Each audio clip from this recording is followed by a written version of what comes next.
감사합니다. 오늘 우리가 함께 나눌 말씀은 출애굽기입니다. 출애굽기 20장, 오늘은 1절부터 7절까지만 함께 보도록 하겠습니다. 오늘은 십계명 제3계명을 함께 나눌 건데요.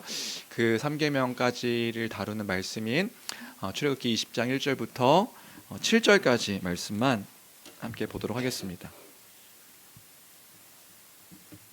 제가 가진 성경 구약성경 112페이지입니다. 구약성경 112페이지. 다 찾으신 줄 알고 한 목소리를 읽도록 하겠습니다. 함께 읽습니다. 시작. 하나님이 이 모든 말씀으로 말씀하여 이르시되 나는 너를 애굽 땅 종되었던 집에서 인도하여 낸 내 하나님 여호와니라. 너는 나 외에는 다른 신들을 내게 두지 말라. 너를 위하여 새긴 우상을 만들지 말고 또 위로 하늘에 있는 것이나 아래로 땅에 있는 것이나 땅 아래 물속에 있는 것에 어떤 형상도 만들지 말며 그것들에게 절하지 말며 그것들을 섬기지 말라. 나 내 하나님 여호와는 질투하는 하나님인즉 나를 미워하는 자의 죄를 갚되 아버지로부터 아들에게로 3, 4대까지 이르게 하거니와 나를 사랑하고 내 계명을 지키는 자에게는 1000대까지 은혜를 베푸느니라. 너는 내 하나님 여호와의 이름을 망령되게 부르지 말라. 여호와는 그의 이름을 망령되게 부르는 자를 죄 없다 하지 아니하리라. 아멘. 아멘. 우리는 계속해서 십계명에 대해서 함께 살펴보고 있습니다. 지난주까지는 제2계명을 살펴봤었는데요. 오늘은 제3계명으로 우리가 어떤 자세로 예배해야 되는가, 이러한 그 제목으로 함께 이 3계명을 살펴보려고 합니다. 그럼 이 시점에 와서 어떤 분들이 이런 생각을 하실 수도 있을 것 같아요. 이런 질문을 할 수 있을 것 같은데, 어떤 질문이냐면 목사님 왜 계속해서 이 십계명을 하나님을 예배하는 그 예배의 관점으로 십계명을 우리가 살펴보고 있습니까? 이렇게 물으시고 생각하시는 분이 있으실 수 있을 것 같아요. 왜냐하면 이 십계명은 넓은 의미에서 예배와 특별히 1계명부터 4계명까지가 하나님을 사랑하는, 어떻게 사랑해야 하는 것인지에 대한 계명을 담고 있기 때문에 그 사랑하는 그 하나님을 사랑하는 것과 이 예배, 넓은 의미에서의 이 예배가 관계가 되어 있는 것이기 때문에 예배의 관점에서 우리가 1계명부터 4계명까지 하나님을 예배하는 것과 관련해서 우리가 살펴보고 있는 것입니다. 그래서 1계명을 이야기할 때에 예배가 무엇인가, 그래서 먼저 정리하고 넘어갔던 것 같은데, 다시 한번 이 큰 흐름을 이해하기 위해서, 십계명의 큰 흐름을 이해하기 위해서 예배가 무엇인가 다시 한번 정리하고 또 정의 내리고 넘어가면 좋을 것 같습니다. 그럼 예배가 무엇인가? 사실 제가 예전에 그랬던 것 같아요. 예배에 대해서 좁은 의미 안에서 예배를 이해하고 있어서 때로는 그 예배에 대한 넓은 의미들을 안에서 설명되어질 때에 제가 제 안에서 뭔가 이렇게 불편해하고 어려워했던 적이 있었습니다. 그래서 저처럼 어떤 분들 가운데 예배가 잘 이해되지 않으셨다고 한다면 혼란스러운 분들이 계실 수도 있을 것 같아서 예배가 무엇인가, 그 예배가 무엇인지를 다시 한번 그 의미를 정리하고 넘어가면 좋겠다 하는 판단이 들어서 예배를 다시 한번 정리하고 넘어가도록 하겠습니다. 우리는 보통 예배라고 할 때에 11시에 함께 모여서 교회가 함께 모여 드리는 이 예배의 이 시간을 예배라고 보통은 생각합니다. 그래서 한정지어서 예배라고 할 때에는 이렇게 주일날 모여서 다 함께 드리는 이 시간들을 떠올리곤 하는 거지요. 예배다, 예배한다 그러면 보통은 이렇게 우리가 한정지어서 생각하는 것 같습니다. 맞지요. 하나님의 백성이 하나님의 부르심을 따라서 모입니다. 모이고 또 예배하는 것, 이것은요 예배이고요, 이렇게 예배하는 것이 맞고 또 옳은 것입니다. 귀한 것이지요. 그런데 우리가 다시 한번 기억할 필요가 있어요. 뭐냐면 이렇게 교회가 모여서 예배하는 이 예배의 의미는 무엇인가? 지금 이렇게 모여서 예배하는 이 시간이 예배 시간이라고 하는데 그 예배라고 하는 것의 본래 의미는 무엇인가 우리가 잘 생각해 볼 필요가 있습니다. 왜냐하면 이 의미를 알고 이 예배 시간에 예배할 때에 더 풍성하게 그 의미 가운데서 예배할 수 있기 때문에 그렇지요. 이 활동들, 지금 이렇게 하는 활동들이 어떤 의미에서 하는 것인지를 알고 더 바르게 참여할 수 있기 때문에 예배라는 것의 의미를 바르게 이해하는 것이 중요합니다. 그럼 예배가 무엇인가? 예배가 무엇이지요? 그래서 예배라는 그 단어의 단어적 의미를 먼저 생각해 봤던 것 같아요. 예배가 뭐냐? 예배라는 의미를 성경 안에서 단어적 의미를 살펴봤더니 가장 첫 번째로는 경배하다, 무릎 꿇다, 엎드리다, 절하다, 그리고 이제 입 맞추다, 이런 의미가 예배의 첫 번째 의미였습니다. 그러니까 우리가 하나님을 예배한다고 할 때에 예배는 그런 거란 말이지요.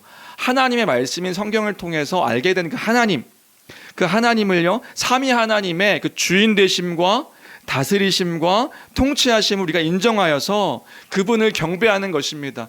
말씀을 통해서 알게 된 그 하나님을요, 경배하고 그 앞에 엎드리고 그 말씀 앞에, 그 하나님 앞에 마음을 다하여 복종하는 것, 그것이 곧 예배입니다. 그래서요, 예배라고 할 때의 중요한 것은 뭐냐면요, 가장 중요한 것은 하나님을 바르게 아는 것이지요. 하나님을 바르게 할 때에 그 바르게 알게 된 하나님 앞에 우리가 마음을 다하여서, 지금 뭐 이렇게 몸으로 막 엎드리거나 이런 건 아니지만 마음을 다하여서 순종하고 굴복하고 절하고 그렇게 되는 것이니까요. 그게 예배의 첫 번째 의미입니다. 그리고요, 또 다른 단어에서 예배라는 단어가 어떤 의미였는가? 섬기고, 섬김, 봉사, 수고, 그래서 영어로는 서비스.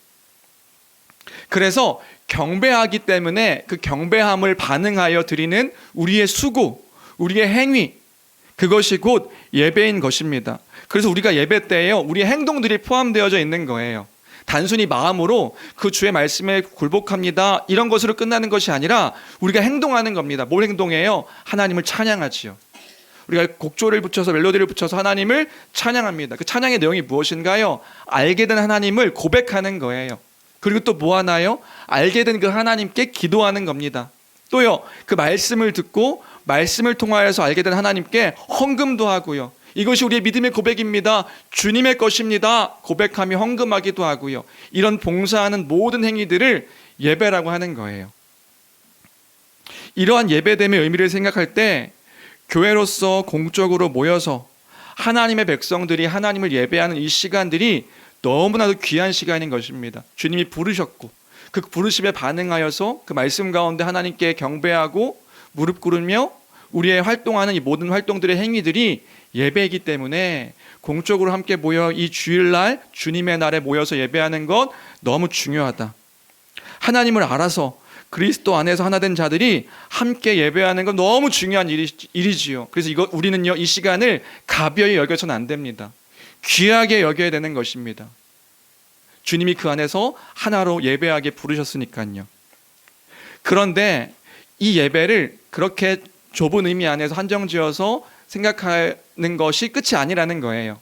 넓은 의미의 예배가 또한 있는 것입니다. 그게 뭔가요? 개인의 의미 안에서, 교회의 공적인 의미 안에서 예배가 있고요. 또 이 예배라는 그 의미를 생각할 때 개인 안에서의 개인적인 그 예배, 삶의 예배도 예배의 한 부분인 것인 거예요. 개인이 하나님을 인식하여서 하나님의 주인 되심과 다스리심, 나의 삶 가운데 하나님이 주인이십니다, 하나님이 나의 삶을 다스리십니다, 하나님이 통치하십니다, 그 사실들을 알 때예요. 그럼 우리가 어떻게 살아가나요? 하나님의 영광을 위하여서, 하나님을 기억하여 인식하며 하나님의 영광을 위해 살아가는 모든 순간들이 하나님을 예배하는 시간이다, 우리가 그렇게 고백할 수 있는 거예요. 그러니까 넓은 의미에서 예배가 뭐냐? 우리가 개인의 삶 가운데 이제 공적으로 모이는 하나님의 백성들의 무리의 예배뿐만 아니라 개인의 삶 가운데 드리는 그 하나님을 경배하고 하나님을 인식하여서 수고하는 모든 나의 삶의 모든 영역들이 다 삶의 예배다, 예배다, 이렇게 고백하는 겁니다. 그래서 주일에 선포되어진 하나님의 말씀을 통하여 하나님을 알게 됐습니다. 그럼 알게 된 하나님의 말씀을 통해 우리가 어떻게 살아가나요? 그 말씀에 순종하여 기억하여서 그 말씀을 하나하나 지키며 그 말씀 가운데 거하고 그 말씀에 무릎 꿇어서 그 마음으로 살아가는 것. 그래서 개인의 경건의 시간을 갖는 것뿐만 아니라 먹고 마시고 수고하고 하는 모든 일상의 삶 가운데서 하나님께 반응하여 살아가는 모든 삶들이 예배라고 할 수 있는 것이지요. 그 모든 것이 예배의 삶이다. 그러한 예배의 삶임을 기억할 때에, 우리 순간순간의 예배의 삶임을 기억할 때에 십계명을 예배의 관점에서 이해하는 것이 그제서야 비로소 이 넓은 의미 안에서 이해가 될 수 있는 것이다. 그래서 제1계명이 무엇이었나요? 1계명은 그런 의미에서 너는 나 외에 다른 신들을 내게 두지 말라 이렇게 명령하셨습니다. 너는 나 외에 다른 신들을 내게 두지 말라. 우리 예배의 대상이 누구이신가? 예배의 대상이 누구이신가? 다른 어떤 신이 아니라 날마다 우리는 기억해야 되는 거예요. 순간순간마다 너는 나 외에 내 앞에서 내 얼굴 앞에 있는 자이니, 그러니까 11시에 예배 시간에만 내 얼굴 앞에 있는 자가 되는 것이 아니라 매일매일의 순간순간마다 너는 내 앞에 있는 자이니, 내 얼굴 앞에 너가 나와 함께 있는 자이니 너는 내 앞에서 다른 신들을 네 옆에 두지 말라. 다른 신이 무엇인지도 우리가 함께 나눴죠. 그 신들을 네 옆에 두지 말라. 하나님이 참 신이니 그 하나님만을 바라보며 하나님의 인도하심을 기억해라. 예배의 대상은, 우리의 사랑의 대상은 하나님이시다. 이게 1계명의 의미였고요. 2계명은 무엇이었습니까? 우리가 어떻게 예배해야 되는가? 우상을 만들지 않는 것으로부터 시작한다 이렇게 얘기했었죠. 내가 보기에 좋은 것들로 우리는 형상을 만들어서 그것에 절하고 섬기며 사랑할 때가 있습니다. 그래서 우리가 우상이 뭔가요? 내가 눈에 보이기에 좋은 것들을 만드는 것, 그림이나 형상으로 만드는 것, 그것이 우상이었죠. 다른 신들을 우리는 우리 마음 가운데 새겨놓고 절하고 섬기는 일들이 있을 수 있습니다. 그런 것들을 하지 않는 거예요. 존 칼빈이 그런 얘기했다고요. 우리의 마음은 우상의 공장이다. 계속해서 우상을 만들어서 하나님 이외의 것들을 섬기고 사랑하며 그것을 만족을 느끼고 그것이 있으면 기뻐하고 그러지 않는 것으로 예배가 시작되는 거라고요. 더 나아가서 하나님의 형상을 만들지 않는 것, 외적으로 하나님의 형상을 만들지 않고 더 나아가서 우리의 마음 가운데서도 하나님의 형상을 만들지 않는 것, 그것이 우리가 예배하는 방법이었습니다. 우리는 때로는 우리가 만든 하나님, 내가 그려놓은 하나님을 만들어 놓고 예배할 때가 있어요. 내가 경험한 하나님, 내가 인정하는 하나님, 그게 아니라 우리는 어떻게 하나님을 예배하는가? 성경에서 말씀하고 계시는 그 하나님을 기억하여서 그 하나님을 예배하는 것입니다. 예수 그리스도의 십자가, 그 성경을 통해서 말씀하신 그 그리스도의 십자가와 부활로 이루신 그 약속하신 것들을 기억하며 그 일들을 통하여서 행하신 그 하나님, 그래서 복음을 아는 것이 너무 중요하지요. 복음을 믿음으로 그 믿음을 따라 하나님을 예배하는 것이다. 경배하고 무릎 꿇고 섬기고 수고하는 것이다. 그래서 2계명은 어떻게 예배하는가에 대한 이야기였습니다. 오늘 3계명은 어떤 계명이냐 하면 3계명은 오늘 그 설교 제목과 같이 우리는 어떤 자세로 예배해야 되는가? 우리의 예배의 태도는 어떠해야 되는가? 그것이 3계명의 내용입니다. 오늘도 가장 먼저 본문에 대한 이해를 먼저 하면 좋을 것 같은데요. 7절입니다. 7절 말씀 같이 읽겠습니다. 7절 같이 있습니다. 시작. 너는 내 하나님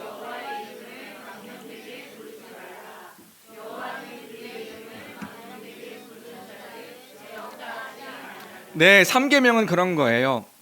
너는 내 하나님 여호와 이름을 망령되게 부르지 말라. 그게 핵심입니다. 그래서 오늘 본문에서 첫 번째로 이해할 것은 뭐냐면요, 내 하나님 여호와의 이름에 대한 이해입니다.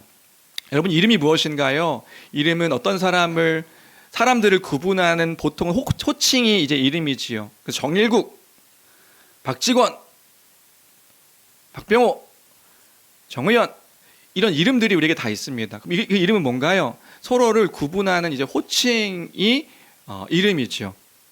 다른 사람과 나를 그래서 구분합니다. 이름으로요. 그런데 이름은 더 나아가서 단순히 구분하는 호칭을 넘어서서 한 사람의 사람됨을 드러내는 역할도 하게 됩니다. 이게 무슨 말이냐면 정일국이라는 이름이 있는데 우리는 정일국 하면 단순히 정일국이라는 그 다른 사람과 구분되는 어떤 것으로만 인식하는 게 아니라 정일국 하면 떠오르는 것들이 있어요. 뭐가 떠오르시죠? 정일국 하면 외모도 떠오르고요. 정일국? 그럼 한숨 쉬는 이유가 뭐예요? 또는 정일국? 와, 정일국. 그런 이유가 뭔가요? 그 사람의 됨됨이, 그 사람의 어떤 느낌, 성격, 그런 그 존재를 생각할 수 있기 때문에 그 이름 안에는 결국에는 그 구분되는 호칭뿐만 아니라 한 사람 그 자체를 나타내는 것, 그것이 곧 이름입니다. 그것이 이름임을 생각할 때에 성경에서도 하나님께서 당신의 이름들을 통해 하나님을 하나님이 어떤 분이신지를 드러내고 나타내시거든요. 하나님도요, 당신이 어떤 분이신지를 이름을 통해 드러내십니다. 그래서 언약의 하나님, 여호와죠, 여호와 하나님은 스스로 계신 분, 그리고 또 모든 것의 근원 되시는 분이심을 선포할 때에 여호와, 그 하나님의 이름을 그렇게 부릅니다. 그리고요, 주인 되심을 뜻할 때는요, 그 하나님이요, 아도나이 이렇게 불려지는 거예요. 아도나이는 주님이란 뜻인데 그 하나님의 또 이름은 아도나이라고 고백되어집니다. 주님. 또요, 우리 예전에 찬양도 있었던 것 같은데 여호와 라파 치료, 모르세요? 여호와 라파는 치료하시는 하나님, 여호와 엘샤다이는 전능하신 하나님, 여호와 샬롬은 평강의 하나님, 여호와 이레는 준비하시는 하나님, 이렇게 하나님도 하나님의 그 이름을 통하여서 하나님이 어떤 분이신지를 드러내 보여주십니다. 결국에 이름이란 무엇인가? 그 이름은요, 그 특별히 하나님의 이름은 하나님이 어떠한 분이신지를, 그 존재를 드러내는, 곧 하나님을 의미하는 것이 그 이름의 의미입니다. 그리고 오늘 본문의 말씀을 보면 망령되이 부르지 말라라고 할 때 망령되이의 의미는 뭐냐? 망령되이의 의미는 헛된, 공허한, 무가치한, 거짓되이, 이런 의미의 단어입니다. 그러니까 이런 의미의 단어, 이 의미들을 기억하며 오늘 본문의 명령을 기억하면 지금 하나님께서 당신의 백성들에게 이렇게 명령하는 것을 볼 수 있어요. 뭐라고 명령하시냐면 하나님의 이름, 곧 하나님을 무가치하게, 의미 없이, 거짓되이 그렇게 사용하지 말라, 부르지 말라, 그렇게 이야기하지 말라, 적절하지 못한 곳에 적절하지 않게 그 하나님의 이름을, 그 하나님을 그렇게 사용하지 말라, 지금 이렇게 명령하고 있는 것이란 말이에요. 그러면 하나님은 왜 지금 이렇게 명령하고 있는 것일까요? 왜 내 하나님 여호와 이름을 망령되이 부르지 말라, 그렇게 사용하지 말라, 왜 이렇게 말씀하고 계시는 것일까요? 왜냐하면 그 하나님의 이름은 곧 하나님을 의미하는 것이고요, 그 하나님은 존귀하신 분이시기 때문에 그런 것입니다. 특별히 당신의 백성들에게 귀한 분이시기 때문에 그런 거예요. 우리에게 하나님은 어떤 분이십니까? 하나님은 우리에게 그만큼 귀한 분이시기 때문에 우리가 가벼이 그 하나님을 대할 수 없는 것이란 말입니다. 우리가요, 하나님을 그렇게 가벼이 여길 수 없는 분이시란 말이에요. 그래서요, 우리는요, 가장 먼저 하나님을 묵상함이 필요합니다. 여러분에게 하나님은 어떤 분이십니까? 하나님을 바로 아는 것, 모든 신앙 가운데 근본은 뭐냐면요, 하나님을 아는 거예요. 여러분에게 하나님은 어떤 분이시나요? 내가 알고 있는 하나님이 아니라고요. 내가 경험한 하나님이 아니라 성경에서 말하고 있는, 내가 믿고 있는 그 하나님이 어떤 분이신가요? 하나님을 묵상하십시오. 다시요, 하나님을 기억하십시오. 하나님을 바르게 이해하십시오. 모든 것은 그것으로부터 시작합니다. 그때야 우리가 가벼이 여기지 않을 수 있는 거예요. 하나님은 결코 우리에게 가벼이 여겨지실 수 있는 분이 아니에요. 그럼 그러할 때에 우리는 얼마나 하나님을 공경하고 얼마나 하나님의 어미하심과 하나님의 하나님 되심을 묵상하며 살아가고 있는가? 우리는 얼마나 예배의 삶을 살아가고 있을까? 바르게 예배의 삶으로 살아가고 있을까?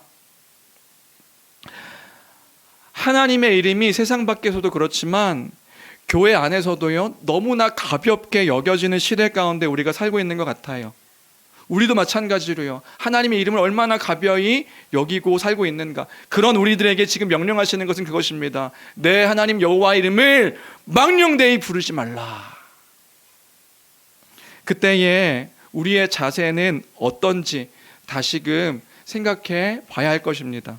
그럼 본격적으로 오늘 지금 이 3계명의 말씀을 근거로 우리의 삶의 어떤 부분에서 이 계명을 적용할 수 있을까 생각해 보도록 하겠습니다. 어떻게 적용할 수 있을까? 가장 대표적으로는요, 하나님의 이름을 가벼이 여기며 하나님의 그 이름을 이용하는 태도, 그 태도를 우리가 생각해 봐야 합니다. 이 명령을 기억하며 우리가 하나님의 이름을 대하는 태도, 사용하는 태도가 어떤 태도인가 살펴볼 필요가 있어요. 십계명과 관련된 그 책들을 이렇게 여러 권 참고하고 있는데, 여러 권 참고하는 모든 책에서 이 3계명과 관련되어서 경고하고 있는 내용들이 있었습니다. 그 가운데 가장 대표적인 게 무엇인지 아세요? 가장 대표적인 건 뭐냐면 이것을 하지 말라고 명령하고 있는 것이란 말이에요. 그게 뭐냐면 하나님의 이름을 들어서 자신의 뜻을 이루려는 태도에 대해 조심해야 된다는 것이었습니다. 다시요. 이 3계명은 지금 무엇을 명령하고 있는가? 하나님의 이름을 들어서 자신의 뜻을 이루려 하는 그 일들에 조심해야 된다. 대표적으로는 이런 일들이 있을 수 있을 것 같아요. 이거 하지 말라는 거예요. 이거 조심해야 된다는 거예요. 뭐죠? 하나님이 이런 일을 하셨습니다.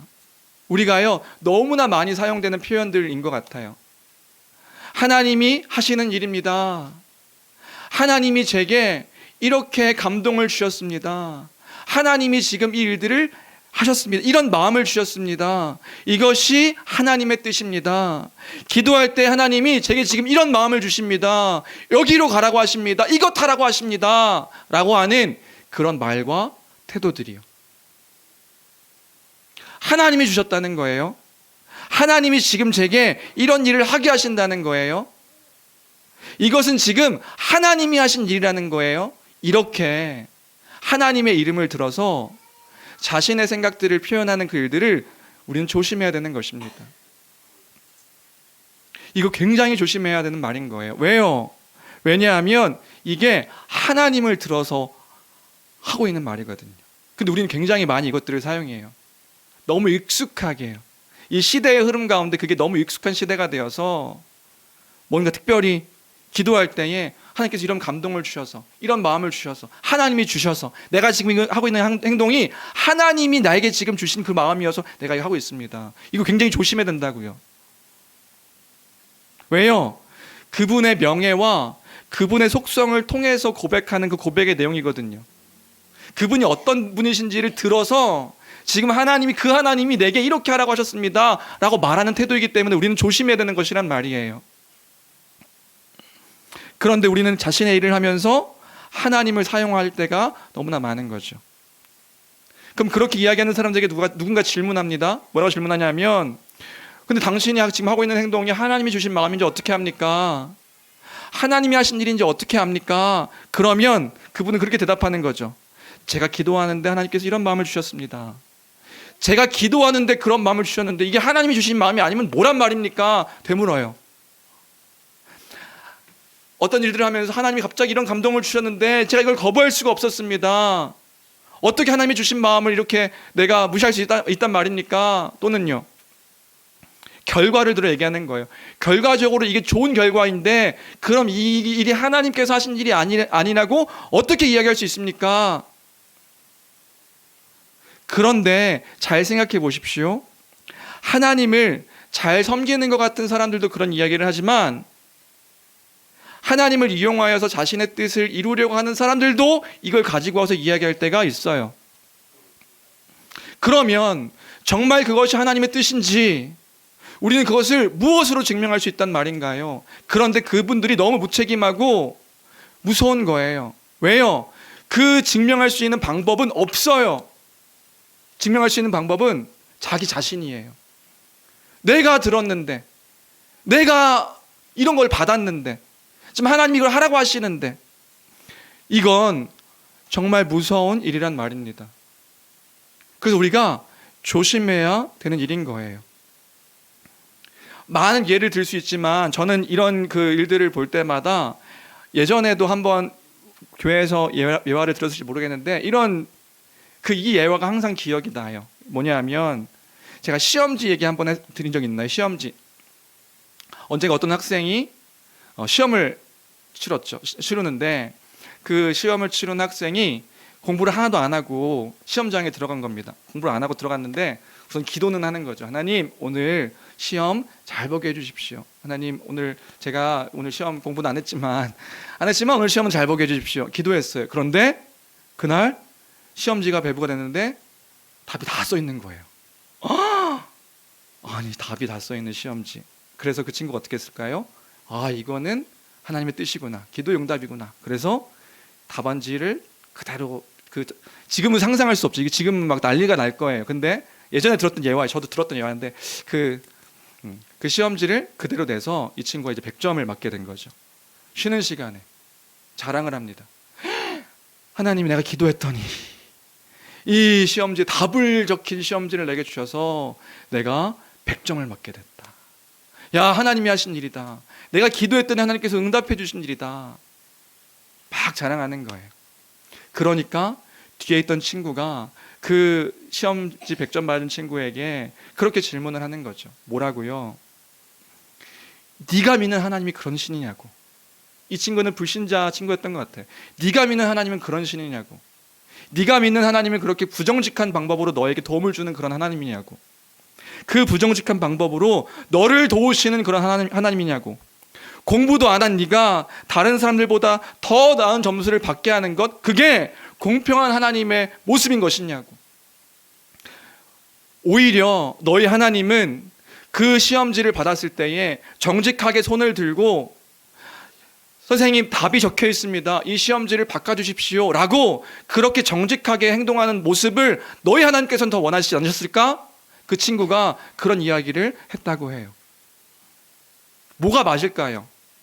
여러분, 어떤 게 더 맞는 거라고 생각하세요? 여러분, 여기서 우리가 무엇을 생각할 수 있습니까? 우리가요, 하나님을 그렇게 이용하고 그렇게 오해하여 하나님의 명예와 하나님의 하나님 되심을 모욕하고 그렇게 하나님의 이름을 마음대로 사용할 때가 있단 말이에요. 그것을 지금 금지하고 있는 명령이란 말입니다. 우리가요, 하나님의 이름을 이용해서 하나님을 오해하고 오히려 자기의 생각을 합리화할 때가 너무나 많은데, 그때 우리가 하나님의 이름을 잘못 사용할 때가 너무나도 많은 것이다. 많다. 하나님은요, 원하시는 것입니다. 뭘요? 하나님의 이름이 망령되이 일컬어지지 않기를 원하신다고요. 하나님을 거짓되이, 하나님을 헛되게, 무가치하게 사용하지 않기를 원하세요. 왜요? 하나님은 그런 분이 아니시기 때문에 그런 것이지요. 그럼 하나님께서 우리에게 원하시는 진짜 뜻은 무엇일까요? 오히려 주의 말씀을 따라 그 말씀을 기준으로 더 정직하게 행하기를 원하시는 거예요. 그리고 그것을 통하여서 그 하나님의 이름이 사용되어질 때, 그래서 하나님의 이름을 그럼 우리가 부르지 말아야 됩니까? 그게 아니라 하나님을 찬양하고 그 하나님의 이름을 들어 표현할 때는 정말 가치 있고 하나님을 높이는 그때에 우리가 그 하나님의 이름을, 하나님이 어떠한 분이신지를 말씀 안에서 더 기억하여서, 그래서요, 하나님을 묵상하십시오. 그 하나님이 어떤 분이신지를 기억하십시오. 그 하나님을 높이며 찬양함으로 그 하나님의 이름을 망령되이 사용하지 않는 것, 그것이 성도가 보여야 할 태도일 줄로 믿습니다. 그것인 거예요. 케빈 드 영이라는 목사님의 그 10계명이라는 책에서는 이런 예화가 있었습니다. 비슷한데요, 이런 예화가 있었어요. 뭐냐면요, 이 케빈 드 영 목사님 교회에 교회 건축과 관련된 일들이 있었다고 합니다.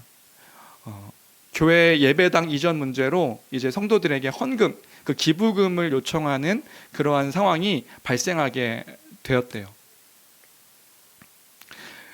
그럼 그때의 교회는 어떻게 해야 하는가? 어떻게 했어야 되는가? 그때 교회가 할 수 있는 실수가 있다는 거예요. 그 실수는 뭐냐면 그런 거죠. 교회당 이전 문제로 인해 부지가 이제 확보되어져 있고, 그럼 그런 상황 가운데서 교회가 이런 실수를 할 수 있다는 거죠. 이 문제를 위해서 기도했더니 하나님께서 우리에게 문을 열어주셨습니다. 하나님은 우리가 이 건물을 구입하기를 원하십니다.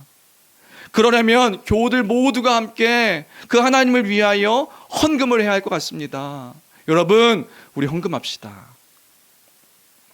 기부금을 모으려고 하는 그 일에, 교회의 그 건축과 이전을 위해서 기부금을 모으려고 하는 일에 하나님의 권위를 부여하여서 그 일들을 행하려고 하는 그러한 시도들이 교회 안에 있을 수 있다는 거예요. 그건 이 3계명을 어기는 일이다. 그럼 그때의 교회가 할 수 있는 방법은 무엇인가요? 그런 거죠. 여러분, 우리가 하나님께, 특별히 교회 지도자들이, 장로들이 하나님께 기도하며 선택 가능한 방법을 우리가 충분히 검토했습니다. 어떤 것이 옳은 것인지 우리 장로들이 함께 이 당회에서 충분히 검토했습니다. 그 결과 여러분의 지도자들인 우리 장로들이 우리는 지금 이 교회를 이전할 적기라는 것에 모두가 함께 동의했습니다. 여러분, 우리가 함께 힘을 합쳐서 나간다면 이 모든 일들을 통해 하나님께서 영광 받으실 것이라 믿습니다. 이런 식의 말만 할 수 있다. 그 십계명의 책에서는 이렇게 이야기해 주는 것을 볼 수 있었습니다. 두 가지의 말에 미묘하게 차이가 있는 것 같지만 여긴 중요한 차이가 있는 거예요. 무슨 차이요? 인간이 세운 계획이나 결정에 하나님의 권위를 절대적으로 부여하고 있는가? 절대적으로 부여해서 자신의 뜻을 이루려 하는 그 행동들이 있다면 그것은 곧 이 3계명, 하나님의 이름을 망령되이 부르는 그런 태도와 모습이고 옳지 않은 우리의 모습이다. 우리는 하나님의 이름을 거룩히 여기기 때문에 우리의 생각에 하나님을 옳지 않게 결부시키면 안 되는 것입니다. 하나님의 그 이름을 귀하게 여기는, 그 이름을 사용하는 그때에 하나님을 높이는 그 일들을 행하는 저와 우리 모든 교회가 되기를 주님의 이름으로 축원합니다. 주님을 드러내는 그 일에 하나님의 명예와 그 하나님 되심을 왜곡되이 우리가 행할 수 없는 것이잖아요. 그럼 안 되는 것이다. 두 번째로요, 우리가 이 3계명과 관련해서 범할 수 있는 태도들 뭐가 있을까요? 그게 뭐냐면 우리의 위선이 있을 수 있습니다. 그것 또한, 우리의 위선 또한 3계명을 어기는 우리의 행동입니다. 뭐냐면 그리스도인이라고 말하면서도 그리스도인답게 살지 않는 우리의 모습들, 그게 하나님의 이름을 망령되이 일컫는 태도인 것입니다. 스티븐 차녹이라는 청교도 목사님은 이렇게 이야기했다고 합니다. 이런 말을 했습니다. 뭐라고 말했냐면 식탁에서는 그리스도인, 시장에서는 이교도, 서재에서는 사탄으로 행동하는 것은 통탄할 일이다. 누가요? 그리스도인이요. 이게 무슨 말인가요? 식탁에서는 기도합니다. 그런데 시장에 가서는 안 믿는 사람들처럼 행동하고, 서재에 가서는 악마처럼, 다른 사람들과의 행동 속에서는 악마처럼 행동한다고 한다면 그건 통탄할 일이다.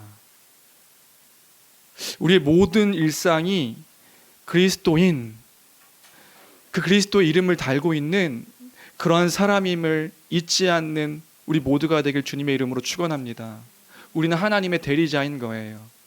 어디에 있던 무엇을 하든 그 하나님의 백성됨을 갖고 살아가는 그런 존재이다. 그리스도의 향기를 품고 그 향기를, 그 존재의 울림, 예전에 어떤 존재의 울림에 대한 이야기도 했었잖아요. 그 존재로 말미암아 그 그리스도를 드러내고 나타내는 그런 울림이 있는 우리여야 된다는 말입니다. 예수님께서도 이런 말씀하셨어요. 마태복음 7장 21절부터 23절까지 같이 함께 읽어볼까요? 함께 읽겠습니다. 시작. 나더러 주여 주여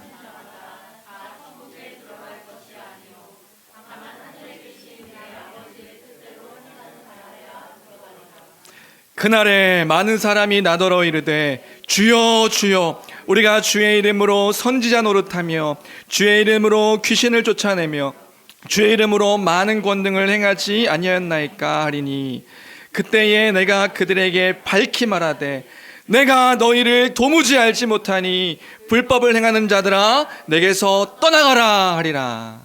무슨 말인가요? 주님의 이름으로요 모든 일도 할 수 있습니다. 말씀도 전할 수 있고요, 귀신도 내쫓을 수 있고요, 능력을 행할 수도 있습니다. 근데 주님께서 뭐라 말씀하시는 거예요? 그 모든 일들, 능력도 행했다고. 가룟 유다도 여러분 예수님의 제자로 그 놀라운 기적들을 일으킨 거 아십니까? 근데요 주님께서 말씀하시는 건 뭐예요?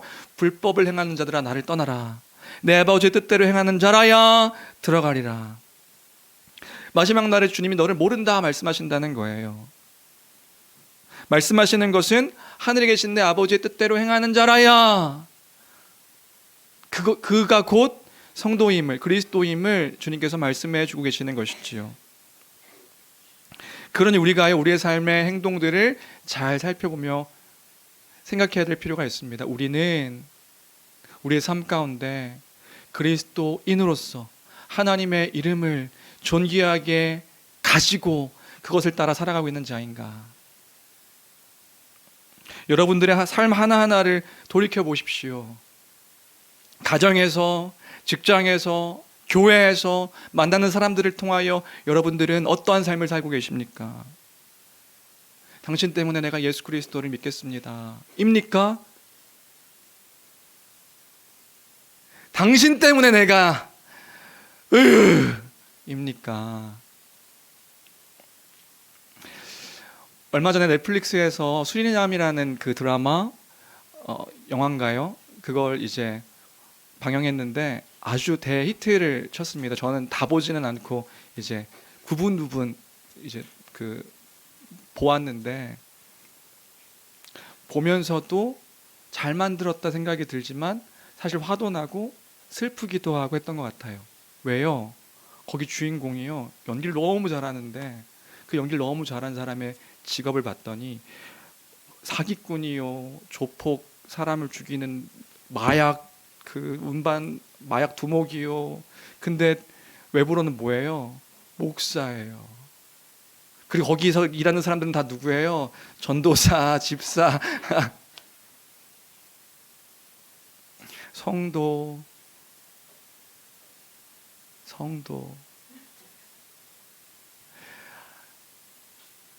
왜 그렇게 만들어졌을까요? 저는 영화나 드라마가 요즘에 나올 때 교회와 관련된 어떤 소재들이 나오면 덜컥덜컥 겁이 납니다. 왠지 아세요? 좋은 이야기가 하나도 거기에 포함되어 있지 않아요. 근래에 나온 드라마나 영화 소재의 그런 그 내용들을 볼 때마다요, 아동학대를 다룬 소재의 영화가 있었는데 아동학대를 한 그 부모가 교회에서는 막 열렬하게 찬양하고 막 노래하고 했었는데 집에 들어가선 애를 패고 완전 감옥에 가두고 그런 모습으로 성도들이 비춰져요. 얼마 전에 또 절찬리에 방송된 드라마 영광, 그 거기에서의 학생 때는 그 여학생을 집단으로 괴롭히고 커서는 마약을 하고 하는 그 여자 그 캐릭터의 그 사람이 어떤 사람이었냐면 목사님 딸로 나오죠. 그런 영화나 드라마를 볼 때마다 너무 가슴이 답답해요. 여러분은 어떠신가요? 그래서 저는 안 봅니다. 그러실 수도 있죠. 근데 안 보고 살기엔 너무나 많이 교회에 대한 이미지가 다 그렇게 돼버린 것 같아요. 근데 잘 생각해 보세요. 왜 그렇게 교회가 그런 식으로 사용되어지고 그렇게 드러나고 나타내고 있는 걸까요? 이유는요, 교회가 그런 모습을 보였기 때문에 그런 거예요. 우리가 하나님의 이름을 거룩하게 여기고 존귀하게 여기며 귀하게 여기고 너무 사랑스러운 이름이기 때문에 그 이름을 따라 마땅히 살아갔는데 세상이 그렇게 우리를 욕합니까? 아니요. 그렇지 않은 거예요. 우리가 그 이름을 망령되이 여기고 우리가 그렇게 그 이름을 존귀하게 여기지 않았기 때문에 세상이 우리를 꼬집어서 그렇게 이야기하고 있는 겁니다. 너희가 그렇게 살잖아. 너희가 그런 모습이잖아. 우리는요, 이렇게 반응하면 안 되는 거예요. 왜 우리를 조롱해? 왜 우리를 그렇게 함부로 모욕해? 그것이 아니라 슬퍼하며 애통해하며 우리의 모습을 돌아보아 다시금 우리가 그 하나님의 이름을 망령되이 일컬으며 살아가지 않는지를 돌아보며 우리의 태도와 모습들, 하나님을 향한 우리의 태도와 모습들을 다시금 바꾸는 우리가 되어야 될 줄로 믿습니다. 마지막 세 번째로, 우리는 그렇게 하나님의 이름이 모욕받고 있는 세상 속에서 그 이름이 땅에 떨어져 있음에 슬퍼하는 자들입니다. 왜냐하면 그 이름이 우리에게 너무 귀한 이름이기 때문이지요. 그래서 이런 일들이 있을 때에 그 일들에 냉랭하여져서 그럴 수 있다 여기는 것이 아니라 슬퍼하는, 그런 슬퍼하며 주의 이름을 존귀하게 나의 자리에서 드러내고 나타내는 우리가 되길 주님의 이름으로 축원합니다. 여러분, 내 이름이 땅바닥에 떨어져서 짓밟히고 있다고 생각해 보세요. 그럼 우리가요 몸서리칩니다. 누군가 나의 이름을 가지고, 나를 가지고 막 그렇게 조롱하고 희화하고 그렇게 만들었다고 한다면 여러분들 어떠실 것 같으세요? 분노하기도 하고 슬퍼하기도 하고 괴로워하기도 하시겠죠. 그런데 그 하나님의 이름이 모욕당하고 하나님의 이름이 조롱당하고 하나님의 이름이 땅에 떨어져서 짓밟히고 있다고요. 그럼 우리의 태도는 어때야 됩니까? 아무것도 슬퍼하지 않고 냉랭해져서 그냥 고장난 것 같이 되어져 버리고 있다면 우리의 지금 영혼의 상태는 병들어 있는 거예요. 그럴 수 없습니다. 아무렇지 않다면 우리는 지금 무언가 문제가 있는 거예요. 그럴 수 없습니다. 우리는 그 이름을 귀하게 사용해야 되는 거예요. 그래서 우리가 말 속에서도 은연중에 하는 그 말들 하나하나도 귀하게 사용할 줄 아는 우리가 되어야 합니다. 그래서 그런 거죠. 우리 아이들도 이제 기억하세요. 우리 미국에서 넘어온 문화 때문에 우리 막 장난처럼 쓰이는 그런 말들이 있어요. 오 마이 갓 이거 있죠. 우리 예전에 어떤 게 아니라 우리 아이들이 오 마이 갓, 오 마이 갓 스레인지, 오 마이 가가메 오 마이 계속 그래서 그걸 이제 그렇게 하면 안 된다 주의를 줬던 적이 있는데 그런 거예요. 근데 우리도 그런 거죠. 그냥 은연중에 오 마이 갓 따라하는 거예요. 그게 뭐예요? 나의 하나님, 이게 나의 하나님, 이게 아니잖아요. 지저스 크라이스트 그런다 하대요. 쉣 이런 표현이죠. 그 이름을 쓸 때 뭔가 부정적인 어떤 표현들 안에 하나님을 희화하듯이 조롱하듯이 하는 그런 일들이 우리에게 있을 때가 있어요. 그럼 우리는 어떻게 되는 거예요? 우리 따라하면서 거기에 동조하는 게 아니라 우리가 그 이름을 귀하게 여겨서 그들이 함부로 그 일들을 할 수 없게, 그게 우리의 태도여야 된다는 것이지요. 마지막으로 왜 그러면 우리가 그렇게 하나님의 이름을 잘못 쓰면 안 되는가?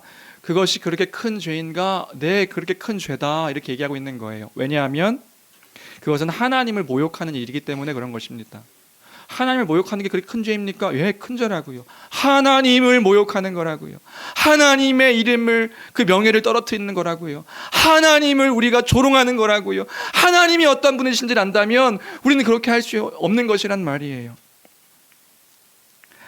하이델베르크 교리문답에서는요, 이 죄를 하나님이 진노하시는 심각한 죄로 말해주고 있어요. 왜요? 하나님이 어떤 분이시기 때문에 그렇습니까? 시편 111편 9절, 시편 111편 9절 우리 같이 함께 읽어볼까요? 함께 읽겠습니다. 시작.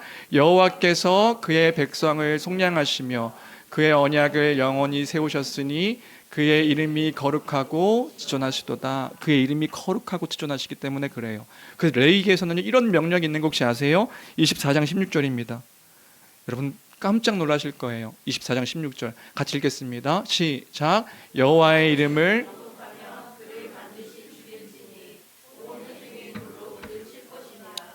거류민이든지 본토인이든지 여호와의 이름을 모독하면 그를 죽일지니라.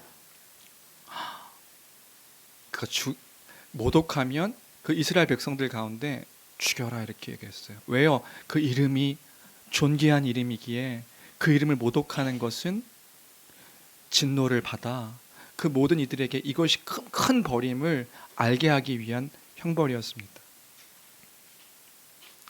그러니까 결코 가볍게 여길 수 없는 것입니다. 그래서 결국에는 우리의 마음과 태도를 돌아봐야 되는 거예요. 하나님을 예배하며 살아가는 우리의 삶, 하나님을 사랑하며 살아가는 우리의 삶 가운데 우리는 얼마나 하나님을 귀하게 여기고 존귀하게 여기고 있는가. 그것들을 우리가 생각할 때 가볍게 여기셨죠. 그냥 하나님의 이름만 그냥 가볍게 그냥 안 부르면 되지. 아니, 우리의 삶 가운데 전 영역에서 하나님의 이름을 우리는 어떻게 기억하며 하나님의 하나님 되심을 어떻게 높이며 그렇게 살아가고 있는가? 그럼 그때에 하나님을 기억하는 자마다 괴로울 수밖에 없는 거죠. 내가 정말 그 하나님의 이름을 가볍게 여기며 살았구나. 그러면 그 결과는 원래 이스라엘 백성들 가운데 죽임 당해야 될 그런 자이구나. 죽어야 된 자이구나. 그 진노와 형벌 가운데 가볍지 않은 것이구나. 그 이름을 땅에 떨어뜨리는 그 일들을 행하는 것 자체도 결코 가벼운 일이 아닌 거구나. 내가 그런 자구나. 나에게 그 인자하심, 하나님을 경외하는 마음이 있는가? 하나님을 두려워하며 사랑하는 마음이 있는가? 없다면 내가 이러한 자이구나. 죄인이구나. 3계명은 어떤 맥락 안에서 우리를 때로는 숨막히게 하는 그런 계명입니다. 그런데 우리는 거기에 머물러 있지 않음이 또한 은혜요 감사인 줄로 믿습니다. 왜요? 그러한 우리인데, 여전히 그러한 자인데 우리를 이제는 예수 그리스도로 말미암아 그리스도 안에서, 그럼에도 불구하고 그리스도 안에 있는 자로 우리를 보아주시기 때문에 그런 것입니다. 그렇게 결론은요, 막 살자가 아니라 그러한 우리가 되었으니 이제는 우리가 예수 그리스도로 말미암아 그렇게 그럼에도 불구하고 존귀 여김받는, 그 사랑받는 하나님의 자녀로서의 그 귀한 정체성을 붙들 수 있는 자가 되었음을 알게 되었으니 우리 이제 더 주의 이름을 존귀히 여기며 그 주의 이름을 높이며 어느 곳에 있든지 그 하나님을 향한 그 감사와 찬양으로 그 이름을 드러내며 선포하는 우리 모두가 되기를 주님의 이름으로 축원합니다. 그것이 우리를 부르신 하나님의 그 크신 사랑, 그 가운데 명령하신 주의 계명입니다. 주님을 사랑하는 우리의 모습입니다. 그 모습을 잘 드러내는, 잘 나타내는 주의 몸된 교회가 되기를 주님의 이름으로 축원합니다. 말만이 아니라 우리의 행동에서, 우리 행동을 통한 우리의 삶에서, 삶의 전 영역에서 당신을 보니 주님의 사랑이 어떤 것인지를 알겠습니다. 당신을 보니 하나님이 얼마나 사랑하시는지를 알겠습니다. 당신을 보니 하나님이 얼마나 귀하신 분이신지를 알겠습니다. 그렇게 그 존재의 울림으로 그 울려지는 우리 교회 모든